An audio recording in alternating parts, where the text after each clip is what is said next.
Hello everyone, मैं Anita Thakur. Welcome to my YouTube channel. और आज हम लोग पढ़ने वाले हैं class 12th political science chapter 8, जिसका आज हम लोग टॉपिक कवर करेंगे रिसोर्सेज जियोपॉलिटिक्स। कि रिसोर्स जो हैं वो पॉलिटिक्स में किस तरह से इम्पोर्टेंस हैं, क्या रिसोर्सेज जो हैं वो हम लोग उसमें मतलब ये है कि रिसोर्सेज सिर्फ लैंड पर डिपेंड करते हैं, मतलब वो एरिया जो एक पर्टिकुलर टेरिटरी से बिलोंग करता है। क्या नेशन वाइज रिसोर्सेज का डिस्ट्रीब्यूशन होता है या ओवरऑल इंटरनेशनल लेवल पे रिसोर्सेज के लिए इक्वल लॉज एंड प्रोटेक्ट करने के लिए उनको वेज बताए जाते हैं। चलिए आप डिस्कस करते हैं। रिसोर्सेज जियोपॉलिटिक्स जो है, इसमें हम लोग को ये पता चलता है किसने क्या कब कहाँ और कैसे रिसोर्सेज को गेन किया है।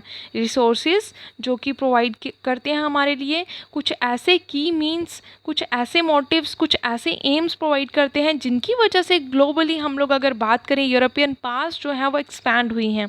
अगर आप लोगों को पता हो, इंडिया में ब्रिटिशर्स ने भी यहाँ पर आके अपने कारोबार को, अपने ट्रेड को, अपनी इकोनॉमी को बिल्ड किया था, बहुत ज़्यादा स्ट्रॉन्ग किया था यहाँ से रिसोर्सेज को एक्सट्रैक्ट करके।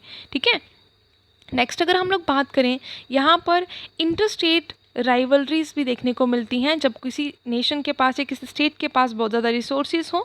ठीक है, जैसे कश्मीर रीजन का ही बात कर लो आप लोग। मोस्टली बहुत सारे नेशंस नहीं, मोस्टली आप लोगों को पता है हमारा नियर बाई जो नेशन है उसका ये मोटिव है कि वो क्या करे, कंट्रोल कर ले किसको, कश्मीर को।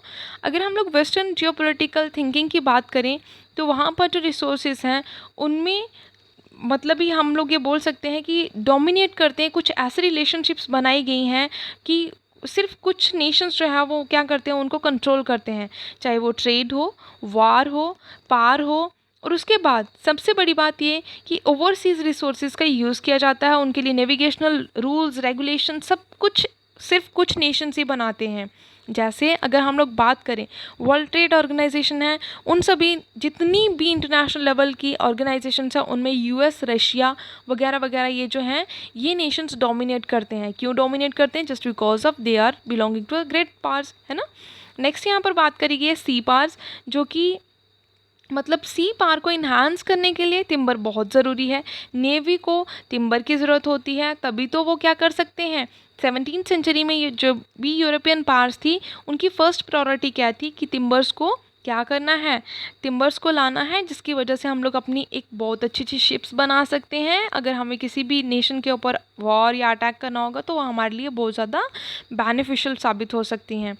तो अगर हम लोग क्रिटिकल इंपॉर्टेंस की बात करें तो इससे हमें ये पता चलता है कुछ ऐसी स्ट्रेटजीज़ बनाई जाती हैं या फिर मतलब टोटली सप्लाईज़ को इंटरप्ट करा जाता है, रिसोर्सेज का अननेसेसरी यूज़ किया जाता है। अगर हम लोग बात करें स्पेशली ऑयल की, देन ऑयल जो कि हम एक वेल इस्टेब्लिश्ड मतलब थिंग है, जो कि बहुत कोल्ड वॉर के टाइम पर भी, फर्स्ट वर्ल्ड वॉर के टाइम पर भी और सेकेंड वर्ल्ड वॉर के टाइम पर भी मेन रीज़न बना था इन दोनों मतलब वॉर्स में ऑयल की पार्टिसिपेशन, या फिर हम लोग बोल सकते हैं ऑयल की वजह से ही ये सारी चीज़ें जो थी वो कंडक्ट हुई थी। मतलब क्या होता है कि अगर एक एरिया में रिसोर्सेज बहुत ज़्यादा हैं तो हर नेशन उसे कंट्रोल करने की कोशिश करेगा ताकि वो अपनी इकोनॉमी को इन्हांस कर सके, अपनी इकोनॉमी को बढ़ा सके।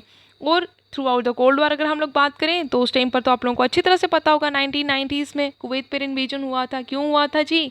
क्योंकि वहाँ पर ऑयल रिफाइनरीज थी, उसके ऊपर ब्लेम लगाया गया था सद्दाम हुसैन के द्वारा कि उसने ऑयल ड्रिलिंग करी है उसके बॉर्डर से, है ना। याद होगा आप लोगों को, फर्स्ट और सेकंड चैप्टर में हम लोग इसके बारे में ऑलरेडी डिस्कस कर चुके हैं। ठीक है, देन उसके बाद यहाँ पर क्या बताया गया कि नॉर्थ कंट्रीज़ जो थी उन्होंने क्या कहा, बहुत सारे ऐसे मेथड्स चूज़ किए, बहुत सारे ऐसे मतलब उन्होंने वेज बनाए जिससे कि वो रिसोर्सेज को इक्वली यूज़ कर सकें और न्यू मतलब रिसोर्सेज को एमर्ज होने के लिए टाइम भी दें। ठीक है, उसके बाद यहाँ पर क्या बताया गया, उसमें बहुत सारी आर्मीज़ को डिप्लॉय किया गया, फोर्सेस लगाई गई जहाँ पर एक्सप्लोटेशन हो रही थी। और इवन के सी लेन्स में भी, मतलब जो सी लेन्स थी जहाँ से शिप्स वगैरह या फिर हम लोग बोल सकते हैं एक प्रॉपर रोड टाइप होती है ना, उसी तरह की कम्युनिकेशन लेन्स जो थी वहाँ पर उन्होंने फोर्सेस डिप्लॉय कर दी, मतलब फोर्सेस लगा दी, आर्मीज़ भेज दी। और स्टॉक पिलिंग जो थी उनके लिए मतलब कि अपने स्ट्रेटेजिक रिसोर्सेज जो थे उनको बचा के रखने की कोशिश करी जाने लगी और एफर्ट्स किए जाने लगे ताकि फ्रेंड जो गवर्नमेंट गवर्नमेंट्स हैं वो दूसरी गवर्नमेंट्स के साथ मतलब फ्रेंडली रिलेशंस जो है वो प्रोड्यूस करें दूसरे नेशंस के साथ, और साथ ही साथ मल्टीनेशनल कॉरपोरेशंस जो थी उन्होंने भी क्या करना शुरू कर दी, सपोर्ट करना शुरू कर दिया और फेवरेबल इंटरनेशनल एग्रीमेंट्स में अपनी पार्टिसिपेशन देना स्टार्ट कर दिया। आफ्टर दैट ट्रेडिशनल वेस्टर्न जो स्ट्रैटेजीज थी उसमें ये सोचा जाने लगा, उसमें ये देखा जाने लगा कि हमारा जो कंसर्न है वो किसकी तरफ होना चाहिए, सप्लाईज़ की तरफ, कि हम लोगों को कौन सी नेशन से कौन सी स्टेट से हमें खतरा है। और स्पेशली अगर हम लोग बात करें उस टाइम पर सोवियत यूनियन की तरफ से सोवियत यूनियन को बहुत ज़्यादा खतरा था। और अगर हम लोग बात करें क्यूबन क्राइसिस या कुछ और केसेस की तो मोस्टली ये सारी चीज़ें जो थी वहाँ पर देखी जा रही थी। ठीक है, तो अगर आप लोगों को याद हो कोल्ड वार के टाइम पर ही जब कुवैत के ऊपर ये मतलब ब्लेम किया गया था कि आपने ऑयल जो है वो मतलब क्या किया है, एक्सट्रैक्ट कर लिया है।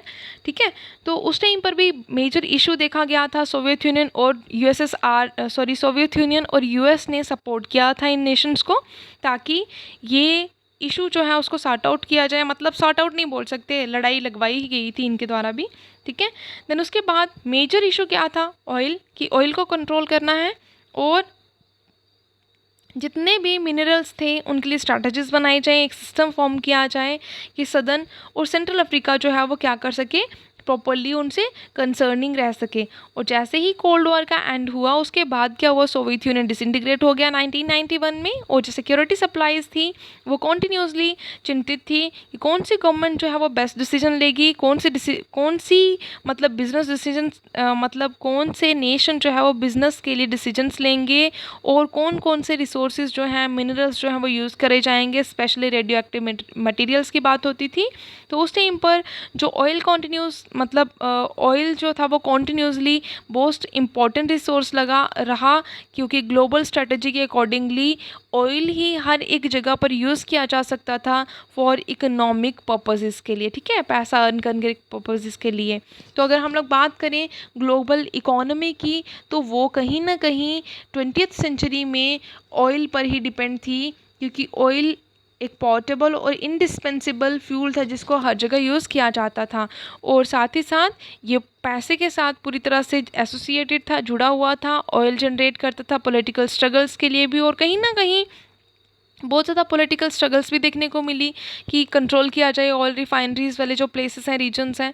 तो अगर हम लोग बात करें हिस्ट्री की तो पेट्रोलियम की जो हिस्ट्री है उसको हिस्ट्री ऑफ वॉर कहा जाता है, हिस्ट्री ऑफ स्ट्रगल्स कहा जाता है, क्योंकि पेट्रोलियम के रीजन्स को कवर करने के लिए या फिर हम लोग बोल सकते हैं उन एरियाज़ को कैप्चर करने के लिए बहुत ज़्यादा लड़ाइयाँ जो थी वो देखने को मिली।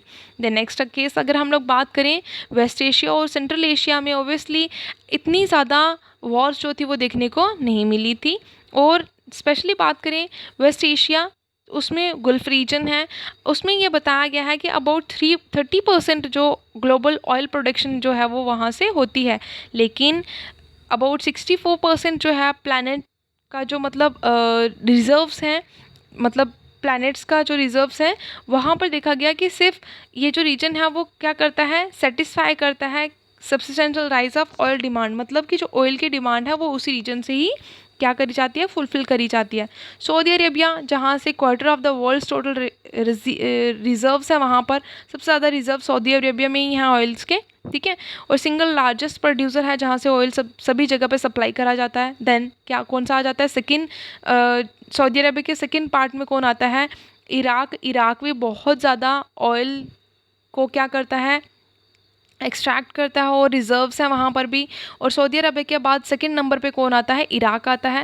देन उसके बाद अगर हम लोग बात करें सबसिस्टेंशियल पोर्शंस की तो इराकी जो टेरिटरी है वो अभी भी एक्सप्लोर्ड है, या फिर हम लोग बोल सकते हैं कि वहाँ पर फेयर चांस है कि कोई भी कि एक्चुअल रिजर्व्स जो हैं वो बहुत लंबे समय तक नहीं रह सकेंगे, क्योंकि यूनाइटेड नेशन और यूरोपियन नेशंस जो भी हैं, जापान हो गया, और इंक्रीजिंगली अगर हम लोग बात करें इंडिया की, चाइना की, तो वो क्या कर रहे हैं, मैक्सिमम कंजप्शन कर रहे हैं पेट्रोलियम की, जो कि बहुत दूर दूर से उनको मतलब कवर करके लाते हैं या बहुत दूर दूर से उनको गेन करके लाते हैं।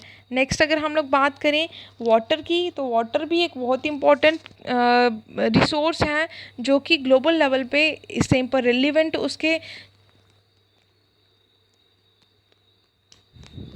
इश्यूज चल रहे हैं।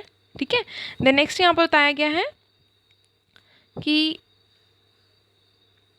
हाँ, यहाँ पे मतलब बताया गया कि रीजनल वेरिएशंस और इंक्रीजिंग स्कैरसिटी, मतलब इसका मतलब क्या हो गया कि हर एक रीजन इतना ज़्यादा एबल नहीं है कि वहाँ पर फ्रेश वाटर मिल सके।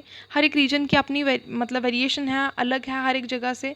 और आप लोगों को इतना पता है कि फ्रेश वाटर की जो स्कैरसिटी है वो बढ़ती जा रही है, उसकी कमी होती जा रही है। बहुत सारे ऐसे पार्ट हैं वर्ल्ड के जहाँ पर लोगों को प्रॉपर वाटर जो है, फ्रेश वाटर भी नसीब नहीं हो रहा है, मतलब उनको नहीं मिल पा रहा है। तो जिसकी वजह से ये बताया गया कि 21st सेंचुरी में बहुत ज़्यादा कन्फ्लिक्ट हो रहे हैं। मतलब इशू क्या है? वाटर, ठीक है। और बहुत सारे कमेंटेटर्स जो हैं वर्ल्ड पॉलिटिक्स के, वो ये बोलते हैं कि आने वाले टाइम पर वाटर वॉर्स होंगी, जिसमें ये बताया गया है कि पॉसिबिलिटी है कि वायलेंट कन्फ्लिक्ट्स भी हो सकते हैं, जो कि लाइफ सस्टेनिंग रिसोर्स के लिए ही हो सकती है, मतलब पानी के लिए ही हो सकती हैं। कुछ ऐसी कंट्रीज़ हैं जो क्या करती हैं, शेयर करती हैं रिवर्स को, और बहुत सारी चीज़ों के लिए वो डिसएग्री हैं कि मतलब हम लोग अपने रिसोर्सेज को शेयर नहीं करेंगे। फॉर एग्जांपल अगर हम लोग बात करें, जो टिपिकल डिसएग्रीमेंट होते हैं, जो डाउन स्ट्रीमिंग है, मतलब मतभेद होते रहते हैं। जैसे यहाँ पर बताया गया है कि लोअर राइपेरियन स्टेट्स हैं, उनको ऑब्जेक्शन है कि पॉल्यूशन, एक्सेसिव इरिगेशन और कंस्ट्रक्शन ऑफ डैम्स जो हैं, जो अपस्ट्रीमिंग हैं, वो कहीं ना कहीं क्या कर रहे हैं, डिक्रीज़ कर रहे हैं। मतलब वाटर क्वालिटी जो है वो डाउन स्ट्रीमिंग स्टेट्स जो हैं वहाँ पर नहीं मिल रही है। मतलब जो डाउनवर्ड स्टेट्स हैं उनको वाटर क्वालिटी, मतलब क्वालिटी वाटर जो है वो प्रोवाइड नहीं हो रहा है। तो मतलब इससे क्या हो सकता है, उनको लॉस भी हो रहा है और कहीं ना कहीं वो वाटर रिसोर्सेज का यूज़ प्रॉपरली नहीं कर पा रहे हैं। कुछ ऐसे स्टेट्स भी हैं जिनको क्या कहा गया है, जो मतलब उनको उनके साथ फोर्स का यूज़ किया जा रहा है और प्रोटेक्ट करने की कोशिश करी जा रही है। इवन कई जगह पर तो फ्रेश वाटर रिसोर्सेज को सीज़ करने की बात करी गई, ताकि वो प्रॉपर्ली उनको कंजर्व कर सके, प्रोटेक्ट कर सके। एग्जांपल्स हैं यहाँ पे वायलेंस की, जो कि कहाँ कहाँ देखी गई, कुछ नेशंस में देखी गई, लाइक इसराइल हो गया, सीरिया हो गया, जॉर्डन हो गया। 1950s में और 1960s में वाटर सप्लाईज़ को लेकर बहुत ज़्यादा इश्यूज़ क्रिएट हो गए थे। उसके बाद यहाँ पर बताया गया कुछ अटैम्प्ट्स किए गए हर एक की तरफ से, ताकि पानी को डाइवर्ट मतलब किया जाए जॉर्डन जरमुक रिवर से, ठीक है। और उसके बाद मोस्ट रिसेंट थ्रेट्स जो थे वो तुर्की, सीरिया और इराक में देखे गए, किसकी वजह से हुए थे, डैम कंस्ट्रक्शन की वजह से, जो कि यूफ्रेट्स रिवर पर बनाया जा रहा था। देन उसके बाद बहुत सारी स्टडीज़ करी गई। नंबर ऑफ़ स्टडीज़ से ये शो होता है कि बहुत सारी कंट्रीज़ जो हैं वो रिवर वाटर को शेयर करती हैं, और बहुत सारी कंट्रीज़ ऐसे हैं जो मतलब चाहती हैं कि हम लोग रिवर वाटर को शेयर ना करें। और उनका मानना ये है कि अगर हम लोग रिवर वाटर को शेयर करेंगे तो उसके बाद बहुत सारे कन्फ्लिक्ट्स जो हैं, मतलब अगर हमारे रिसोर्सेज हम किसी के साथ शेयर कर रहे हैं तो उनका भी ये एक रिस्पॉन्सिबिलिटी होनी चाहिए कि जिनके साथ हम शेयर करें तो एटलीस्ट वो हमारे साथ फ्रेंडली रिलेशन तो मेंटेन कर ही सकते हैं। जब वो हमारे साथ एज अ ह्यूमैनिटी भी ट्रीट नहीं करते तो हम लोगों को भी वाटर रिसोर्सेज या अदर रिसोर्सेज का कंजप्शन उनको देने मतलब थोड़ी प्रॉब्लम हो सकती है, जिसकी वजह से मिलिट्री कन्फ्लिक्ट जो हैं वो एक दूसरे के बीच में हो सकते हैं, स्पेशली अगर हम लोग इंडिया और पाकिस्तान की बात करें तो। आई होप आप लोगों को समझ में आया होगा। थैंक्स फॉर लिसनिंग एंड मैं वुड